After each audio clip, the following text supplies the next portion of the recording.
പാരൻസിന് diabetes ഉള്ള മിക്ക ആളുകളുടെയും ഒരു ടെൻഷനാണ് നമുക്ക് എന്തായാലും ഡയബറ്റീസ് വരും എന്നുള്ളത്. എന്നാൽ ഡയബറ്റീസ് വരണമെങ്കിൽ ജീൻ മാത്രമല്ല കാര്യമായിട്ടുള്ളത്, ഇതിൻ്റെ കൂട്ടത്തിൽ കുറച്ച് ഫാക്ടേഴ്സ് കൂടി ഉണ്ടെങ്കിൽ മാത്രമേ നിങ്ങൾക്ക് ഡയബറ്റീസ് വരുള്ളൂ. ഇത്തരത്തിൽ ഡയബറ്റീസ് വന്ന പാരൻസ് ഉള്ളവരും ഇനി വരും എന്ന് പേടിക്കുന്നവരും ഇനി റിവേഴ്സ് ചെയ്യാനുള്ളവർക്കൊക്കെ ഈസി ആയിട്ട് നിങ്ങൾക്കിത് മാറ്റാവുന്നതേ ഉള്ളൂ. ഇന്ന് നമ്മൾ ഡിസ്കസ് ചെയ്യുന്നത് ഈ ഒരു ഫാക്ടേഴ്സിനെ കുറിച്ചാണ്. ഒരു പേപ്പറിൻ്റെ സഹായത്തോടു കൂടി നമുക്കിതൊന്ന് ഡിസ്കസ് ചെയ്യാം. ഞാൻ ഡോക്ടർ ആമിന, QNB ഹെൽത്ത് കെയറിലെ മെഡിക്കൽ ഓഫീസറാണ്.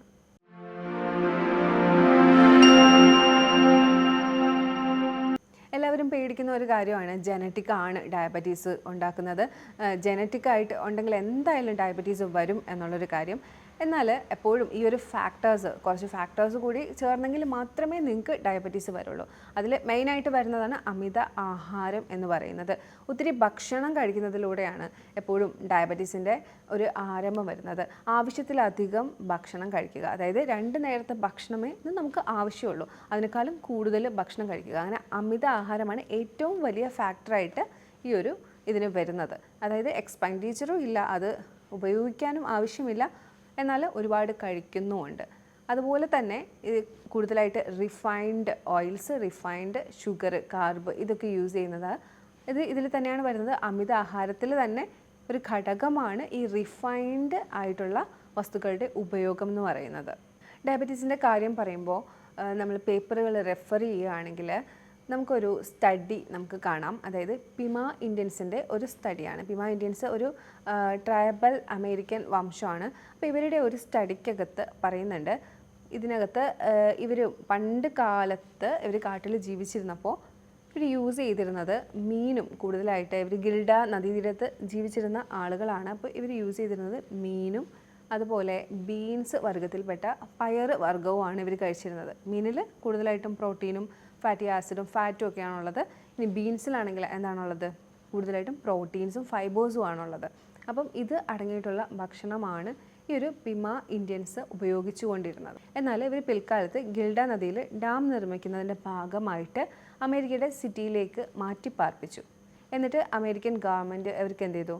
ഈ ഒരു റേഷനായിട്ട് റിഫൈൻഡ് ഓയിൽസും റിഫൈൻഡ് ആയിട്ടുള്ള മാവ് ഒക്കെ ഇവർക്ക് കൊടുക്കാൻ തുടങ്ങി.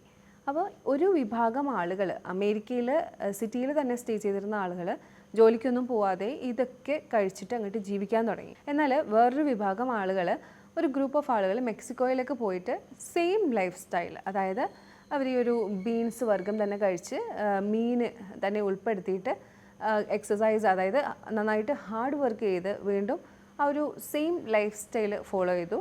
പിന്നീട് കുറച്ച് കാലം കഴിഞ്ഞപ്പോൾ ഇവർ ഈ ഒരു 2 കൂട്ടരും തമ്മിൽ ഒരു റിസർച്ച് നടത്തി. അപ്പോൾ നമ്മുടെ നാട്ടിലും ഇങ്ങനത്തെ റിസർച്ചൊക്കെ നടത്താനായിട്ട് ഒരുപാട് സ്കോപ്പുകളുണ്ട്. വയനാട് അങ്ങനെ പോലെ ട്രൈബൽസ് ഉള്ള ഏരിയകളിൽ നമുക്ക് ഒരുപാട് സ്കോപ്പുണ്ട് ഇങ്ങനത്തെ ഒരു റിസർച്ച് നടത്താൻ. പണ്ട് ചെയ്തിരുന്ന കാര്യങ്ങൾ ഇന്ന് ചെയ്യാത്ത ആൾക്കാരും കുറച്ച് ആൾക്കാരെങ്കിലും ഇപ്പോഴും കോറായിട്ട് അത് ഫോളോ ചെയ്യുന്നവരൊക്കെ ഉണ്ടാവും. പക്ഷേ അവിടെ ഡെവലപ്ഡ് കൺട്രി ആയതുകൊണ്ട് തന്നെ ഒരുപാട് സ്റ്റഡീസ് നടക്കുന്നതുകൊണ്ട് ഇങ്ങനെ ഒരു സ്റ്റഡി നടത്തി. ഇതിൻ്റെ റിസൾട്ടായിട്ട് അവർക്ക് കിട്ടിയത് ഈ സിറ്റിയിലേക്ക് മാറി താമസിച്ചവർക്കൊക്കെ ഡയബറ്റീസ് കൂടുതലായിട്ട് കാണപ്പെടുന്നുണ്ടായിരുന്നു. എന്നാൽ ഈ ഒരു മെക്സിക്കോയിലേക്ക് പോയി അതേ ലൈഫ് സ്റ്റൈൽ, അതായത് മീനും ഈ ഒരു ബീൻസും കഴിച്ചുകൊണ്ട് ഹാർഡ് വർക്ക് ചെയ്ത് ജീവിച്ച ആളുകൾക്ക് എന്തായി? അവർക്ക് ഈ ഒരു ഡയബറ്റീസ് ഇല്ലയെന്ന് മാത്രമല്ല അവരുടെ ഹെൽത്ത് വളരെ ഓക്കെ ആയിരുന്നു. അപ്പോൾ അങ്ങനെ ഒരു റിസൾട്ടാണ് ഈ ഒരു സ്റ്റഡിക്കകത്തുനിന്ന് അവർക്ക് കിട്ടിയത്. അപ്പോൾ ഇതിനകത്തുനിന്ന് നമുക്ക് എന്ത് മനസ്സിലാക്കാം? ഈ ഒരു അമിത ആഹാരം, അതായത് റിഫൈൻഡ് ആയിട്ടുള്ള ആഹാരത്തിൻ്റെ ഉപയോഗം എങ്ങനെയാണ് നമ്മുടെ ബോഡിയിൽ എഫക്റ്റ് ചെയ്യുന്നതെന്ന് നമുക്ക് മനസ്സിലാക്കാം. ഈ ഒരു ഇതിൽ എനിക്ക് ഓർമ്മ വരുന്നത് എൻ്റെ സാറായിട്ടുള്ള പ്രവീൺ സാറിൻ്റെയൊക്കെ വീഡിയോയിൽ എപ്പോഴും പറയുന്ന, അവർ ക്ലാസ് എടുക്കുന്ന സമയത്തൊക്കെ എപ്പോഴും പറയുന്ന ഒരു കാര്യമാണ് ഫുഡ് ഈസ് എ അൺഫോർഗട്ടൺ മെഡിസിൻ എന്ന് പറയുന്നത്. അതായത് ഭക്ഷണം നമ്മൾ മറന്നു പോയ ഒരു മെഡിസിനാണ് എന്ന് സാർ എല്ലാ ക്ലാസ്സിൻ്റെയും ബിഗിനിങ്ങിൽ പറയാറുണ്ട്. എന്ന് പറഞ്ഞാൽ ഈ ഒരു ബീൻസ്, ഫിഷ് അത് കഴിക്കുന്നത് അതൊരു മെഡിസിൻ കൂടിയാണ്. അതുപോലെ നമ്മൾ ഇപ്പോൾ കഴിക്കുന്ന പല ഭക്ഷണം, ഇപ്പം സ്വീറ്റ് പൊട്ടറ്റോ ഉൾപ്പെടുത്തുന്നത്, അല്ലെങ്കിൽ ഒലീവ് ഓയിൽ, കോക്കനട്ട് ഓയിൽ, അങ്ങനെ ഹെൽത്തി ആയിട്ടുള്ള ഫുഡ് ഉൾപ്പെടുത്തുന്നത് ഒരു മറന്നു പോയ മെഡിസിനാണ്. എന്നാൽ നമ്മൾ എന്താണ് ഇപ്പോൾ ചെയ്യുന്നത്? റിഫൈൻഡ് ആയിട്ടുള്ള ഫുഡ് കഴിക്കുന്നു, മൈദ, അതുപോലെ തന്നെ റിഫൈൻഡ് ആയിട്ടുള്ള ആട്ട, അതുപോലെ ഓയിൽസ്, അതിൽ തന്നെ സൺഫ്ലവർ ഓയിൽ. അപ്പോൾ ഇതൊക്കെ യൂസ് ചെയ്തുകൊണ്ട് ഈ അൺഫോർഗട്ടൺ മെഡിസിൻ ആയിട്ടുള്ള ഫുഡ് അതിനെ നമ്മൾ മാറ്റി നിർത്തുന്നു. അതുതന്നെയാണ് നമുക്ക് നമ്മുടെ ഒരു ജീവിതശൈലി രോഗങ്ങൾ വന്നു ചേരാൻ കാരണമായതും. അപ്പോൾ ഇത്തരം പ്രശ്നങ്ങൾ, ഈ ഒരു ഫാക്ടേഴ്സ് ആയിട്ടുള്ള അമിത ആഹാരം അത് ഒഴിവാക്കാനായി നമുക്ക് എന്തൊക്കെ ചെയ്യാമെന്ന് കൂടി നോക്കാം. അമിത ആഹാരം ഒഴിവാക്കേണ്ടത് ഡയബറ്റീസുകാർ മാത്രമാണോ? ഒരിക്കലുമല്ല. നമ്മളെല്ലാവരും തന്നെ അമിത ആഹാരം ഒഴിവാക്കേണ്ടതാണ്. ഞാൻ എൻ്റെ വേറൊരു വീഡിയോയിലൂടെ ഡിസ്കസ് ചെയ്തപ്പോൾ പറഞ്ഞിട്ടുണ്ടായിരുന്നു അമിത ആഹാരം വഴി എങ്ങനെയാണ് ഫ്രീ റാഡിക്കൽ ഉണ്ടാവുന്നത് എന്ന്. അങ്ങനെയുള്ള ഫ്രീ റാഡിക്കൽ ഇൻസുലിൻ റെസിസ്റ്റൻസ് ഉണ്ടാക്കിയിട്ടാണ് ഡയബറ്റീസിലേക്ക് എത്തുന്നത്. അപ്പോൾ ഈ ഒരു അമിത ആഹാരം അതുപോലെ തന്നെ ഉണ്ടാക്കുന്ന വേറൊന്നാണ് വിസറൽ ഫാറ്റ്. അപ്പോൾ ഈ ഒരു ഇൻസുലിൻ റെസിസ്റ്റൻസ്, വിസറൽ ഫാറ്റ്, ഇതൊക്കെ അമിത ആഹാരം വഴി വരുന്നത് ഡയബറ്റീസ് മാത്രമല്ല, മറ്റുള്ള പല അസുഖങ്ങളും, ഡിസ്ലിപ്പിഡീമിയ എന്ന് പറയുന്ന ലിപ്പിഡ്സിൻ്റെ വേരിയേഷൻ ആയാലും ക്യാൻസർ ആയാലും അങ്ങനെ ഏതൊരു അസുഖമായാലും കുറേ രോഗങ്ങൾ അടിസ്ഥാനപരമായിട്ട് നമ്മൾ ഒത്തിരി ബുദ്ധിമുട്ടുന്ന ഇന്നത്തെ കാലത്ത് നമ്മൾ കണ്ടുവരുന്ന ഹൈപ്പർ ടെൻഷൻ, ഡയബറ്റീസ് പോലുള്ള രോഗങ്ങൾ, PCOD, ഇതിനൊക്കെ പ്രധാന കാരണമായിട്ട് വരുന്നതാണ് ഈ ഒരു അമിത ആഹാരം. ഇത് ഒഴിവാക്കാനായിട്ട് ഡയബറ്റീസുകാർക്കായാലും ഹെൽത്തി ആയിട്ട് ഇരിക്കണം എന്നുള്ളവർക്കായാലും ചെയ്യാനുള്ള കുറച്ച് കാര്യങ്ങൾ ജസ്റ്റ് ഒന്ന് ഡിസ്കസ് ചെയ്യാം. ഒന്നാമതായിട്ട് ഈ ഒരു അരി ആഹാരം കൂടുതൽ കഴിക്കണം എന്നുള്ള പിടിവാശി നിർത്തിവെക്കുക. അത് കൂടുതൽ കഴിക്കണമെന്ന് നമ്മൾ ശീലിച്ചു പോയൊരു കാര്യമാണ്. അതിങ്ങനെ കഴിച്ച് കുന്നുപോലെ ചോറ് കഴിച്ചിട്ട് ഉണ്ടായ ഒരു ശീലമാണ്. അപ്പോൾ അത് മാറ്റി വെക്കുക. എന്നിട്ട് കൂടുതലായിട്ട് പ്രോട്ടീൻ അടങ്ങിയിട്ടുള്ള ഭക്ഷണങ്ങൾ നിങ്ങളുടെ ഡയറ്റിൽ ഉൾപ്പെടുത്തുക. അതിപ്പോൾ കടലയാവാം, അല്ലെങ്കിൽ പയറാവാം. നോൺ വെജ് കഴിക്കുന്നവരാണെങ്കിൽ അവർക്ക് ചിക്കൻ, മീൻ അതൊക്കെ ഉൾപ്പെടുത്താം, മുട്ട ഉൾപ്പെടുത്താം. എന്നാൽ അരി ആഹാരം കുറയ്ക്കുക. അരി ആഹാരം നിങ്ങൾ കഴിക്കുന്നുണ്ടെങ്കിൽ തന്നെ ബ്രാനോടുകൂടി, തവിടോടുകൂടി അത് കടയിൽ നിന്ന് ചോദിച്ച് മേടിക്കണം. ഡയറ്റ് ബ്രൗൺ റൈസ് എന്ന് പറഞ്ഞ് ചോദിച്ച് മേടിക്കണം. അത് വേവിക്കുന്ന സമയത്ത് അതിന് കട്ടിയുണ്ടാവും, അത് സോഫ്റ്റ് ആയിരിക്കില്ല. അപ്പോൾ അങ്ങനത്തെ റൈസ് ആണെങ്കിൽ നിങ്ങൾക്ക് ഉപയോഗിക്കാം. അതുപോലെ തന്നെ നിങ്ങൾക്ക് ആൾട്ടർനേറ്റ് ഓപ്ഷൻസ് ഉണ്ട്. അതായത് മില്ലറ്റ്സ് നിങ്ങൾക്ക് ഉപയോഗിക്കാം. മില്ലറ്റിൽ വരുന്നത് തന്നെയാണ് റാഗി. അതുപോലെ തന്നെ ഓട്സ് നിങ്ങൾക്ക് ഉപയോഗിക്കാം. ജോവർ അതുപോലെയുള്ളവ മാറി മാറി നിങ്ങൾക്ക് ഉപയോഗിക്കാം. 2 നേരത്തെ മെയിൻ കോഴ്സാണ് എപ്പോഴും എടുക്കുന്നത് നല്ലത്. 2 meals per day എന്ന് പറയും. അപ്പോൾ അത് ഒന്ന് പ്രാക്ടീസ് ചെയ്ത് നോക്കുക. അത് 2 നേരം ആകുമ്പോൾ നിങ്ങൾക്ക് കൂടുതൽ ഈ ഒരു ഫാസ്റ്റിങ്ങും കിട്ടും. ഒരു 16 hours ഫാസ്റ്റിംഗ്, അതായത് ഇൻ്റർമീഡിയറ്റ് ഫാസ്റ്റിങ്ങും കിട്ടും. അപ്പം നേരത്തെ ഭക്ഷണം കഴിക്കുക. ഒരു 5:30 ഒക്കെ ആകുമ്പോഴത്തേക്കും ഭക്ഷണം കഴിച്ച് നിർത്തുന്ന രീതിയിലുള്ള ഫുഡ് 2 നേരം. അല്ലെങ്കിൽ നിങ്ങൾക്ക് രാവിലെയും ഉച്ചയ്ക്കും ഭക്ഷണം കഴിക്കാം. വൈകിട്ടത്തെ ഫുഡ് നിങ്ങൾക്ക് സ്കിപ്പ് ചെയ്യാം. പ്രധാനമായും ശ്രദ്ധിക്കേണ്ട ഒരു കാര്യം, ഏതൊരു ഫുഡ് ആയിക്കോട്ടെ നിങ്ങൾ കഴിക്കുന്ന സമയത്ത് നിങ്ങളുടെ അടുത്ത് ഒരു ബൗൾ നിറച്ചും ഫൈബേഴ്സ് ഉണ്ടായിരിക്കണം. പ്രത്യേകിച്ച് നോൺ വെജിറ്റേറിയൻ ഫുഡ് കഴിക്കുമ്പോൾ ഫൈബേഴ്സ് മസ്റ്റാണ്. അതിൽ ഫ്രൂട്ട്സും വെജിറ്റബിൾസും നിങ്ങൾ നല്ല രീതിയിൽ നോൺ വെജിറ്റേറിയൻ ഫുഡിൻ്റെ കൂടെ ആയാലും അന്നജം കഴിക്കുമ്പോഴായാലും നിങ്ങളുടെ കൂടെ ഉണ്ടായിരിക്കണം. അടുത്തതായിട്ട് നട്ട്സ് ആൻഡ് സീഡ്സ് ആണ്.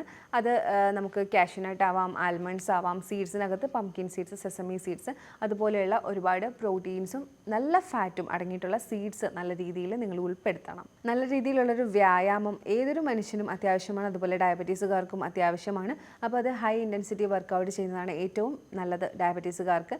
കാരണം അവർക്ക് എപ്പോഴും മസിൽ വേസ്റ്റിംഗ് ഉണ്ടാവും. അപ്പോൾ മസിൽ വേസ്റ്റിംഗ് ഒക്കെ തടയാനായിട്ട് നമുക്ക് നല്ല ബലമുള്ള മസിലുകൾ ഉണ്ടാവാനായിട്ടും ഒരു ഹൈ ഇൻറ്റൻസിറ്റി വർക്കൗട്ട്, നമ്മുടെ ക്രഞ്ചസും പുഷപ്സും ഒക്കെ അടങ്ങിയിട്ടുള്ള പെട്ടെന്ന് ചെയ്യുന്ന വർക്കൗട്ട്സ് ഉൾപ്പെടുത്തുന്നത് വളരെ നല്ലതാണ്. സ്റ്റെപ്പ് കയറുന്നത്, അതുപോലെ തന്നെ വാക്കിംഗ് ഒക്കെ നിങ്ങൾക്ക് ഉൾപ്പെടുത്താം. അപ്പോൾ ഈ പറഞ്ഞ കാര്യങ്ങളൊക്കെ നല്ല രീതിയിൽ നിങ്ങൾ ഫോളോ ചെയ്യുകയാണെങ്കിൽ നിങ്ങളുടെ ഫുഡിൻ്റെ കാര്യത്തിൽ നല്ലൊരു കൺട്രോൾ തന്നെ നിങ്ങൾക്ക് കിട്ടും. ഈ ഒരു അമിത ആഹാരം ഒഴിവാക്കാനായിട്ട് നിങ്ങളെ ഇത് സഹായിക്കും. ഇതിൽ ഒരു കാര്യം കൂടി പറയാനുള്ളത്, ഞാൻ എപ്പോഴും പറയാറുള്ളതാണ്, ഒരു മിഡ് ടൈം ഫുഡ് എപ്പോഴും നിങ്ങൾ വെക്കുക.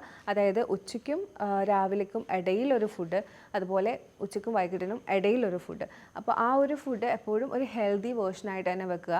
അതിനകത്ത് എന്തെങ്കിലും നട്ട്സ് ബോളോ, എനർജി ബോളോ, അല്ലെങ്കിൽ സ്മൂതിയോ, അല്ലെങ്കിൽ ഒരു ഇപ്പോൾ ഡയബറ്റീസുകാരാണെങ്കിൽ വെജിറ്റബിൾ ജ്യൂസ് ആയിരിക്കും എപ്പോഴും പ്രിഫർ ചെയ്യുന്നത്. കുക്കുംബർ ജ്യൂസ്, അല്ലെങ്കിൽ നെല്ലിക്കയുടെ ജ്യൂസ്, അങ്ങനെ എന്തെങ്കിലും ഒരു ജ്യൂസോ അല്ലെങ്കിൽ ഒരു എനർജി ബോളോ എന്തെങ്കിലും കഴിച്ചിരിക്കണം. കാര്യം അത് ഓവർ ആയിട്ട് വരുന്ന ഒരു വിശപ്പ് കൺട്രോൾ ചെയ്യാനും അറ്റ് ദ സെയിം ടൈം നമുക്ക് ഇങ്ങനെ സ്റ്റാർവ് ചെയ്തിരിക്കാൻ പറ്റില്ലല്ലോ.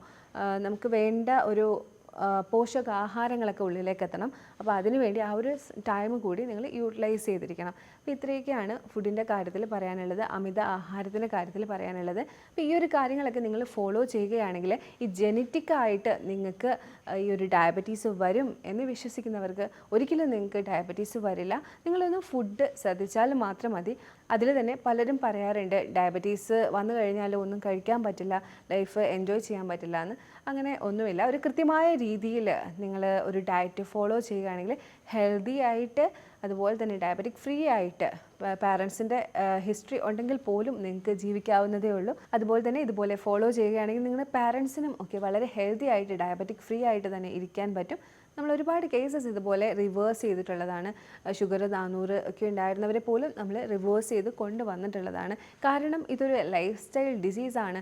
ജനറ്റിക് ഫാക്ടർ മാത്രം പോരാ, നമുക്ക് മറ്റുള്ള ഫാക്ടേഴ്സ്, അതിൽ തന്നെ അമിത ആഹാരമാണ് ഒരു വലിയ ഫാക്ടർ എന്ന് പറയുന്നത്. അപ്പോൾ ഇത് ഒഴിവാക്കിയാൽ, അതൊരു കൃത്യമായ ഗൈഡൻസോട് കൂടി നിങ്ങൾക്ക് ഒഴിവാക്കാൻ പറ്റിയാൽ ഉറപ്പായിട്ടും ഡയബറ്റീസ് നിങ്ങൾക്ക് റിവേഴ്സ് ചെയ്യാവുന്നതേ ഉള്ളൂ. പലരും നമ്മളോട് ചോദിക്കാറുണ്ട്, മെസ്സേജ് അയച്ചും വിളിച്ചുമൊക്കെ ചോദിക്കാറുണ്ട് എങ്ങനെയാണ് നിങ്ങളിങ്ങനെ പറയുന്നതെന്ന്. ബിക്കോസ് നമുക്ക് അത്രയ്ക്കും റിസൾട്ട് ഉള്ളതാണ് ഡയബറ്റീസ്. അതുകൊണ്ട് തന്നെയാണ് നമ്മളിങ്ങനെ പറയുന്നത്. അപ്പോൾ നിങ്ങൾക്ക് ഇനി ഇതിനെക്കുറിച്ച് വേറെ എന്തെങ്കിലും ഡൗട്ട് ഉണ്ടെങ്കിൽ ഈ കാണുന്ന നമ്പറിലേക്ക് നിങ്ങൾക്ക് കോൺടാക്റ്റ് ചെയ്യാവുന്നതാണ്. നമുക്ക് ഓൺലൈൻ കൺസൾട്ടേഷനും അവൈലബിൾ ആണ്. ഇനി ഒരു വീഡിയോയിലേക്ക് കാണുന്നവരേക്കും ബൈ.